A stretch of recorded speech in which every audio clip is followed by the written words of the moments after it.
Jika keharmonisan tidak bisa kita terapkan, maka akan menjadi pemicu lahirnya perpecahan, pemicu lahirnya perselisihan, penghancur persatuan, bahkan mengikis nilai toleran. Betul hadirin?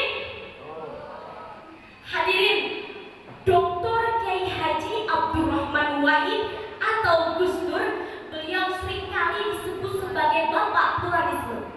Pluralisme artinya paham bahwa manusia diciptakan oleh Allah secara berbeda. Walau sya'allahu laja'alakum ummatan wahidah. Seandainya Allah berkehendak, niscaya Dia akan menjadikan kamu satu umat saja.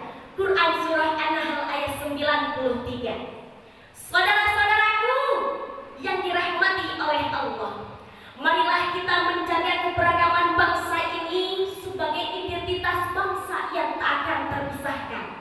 Dengan demikian, Indonesia tidak hanya dikenal sebagai negara yang kokoh, tetapi menjadi contoh bahwasannya keberagaman adalah sumber majunya sebuah bangsa. Setuju hadirin? Pada akhirnya, toleransi bukan hanya sekedar kata yang indah untuk diucapkan oleh lisan, tetapi harus menjadi nafas dalam setiap langkah kita. Cukup sekian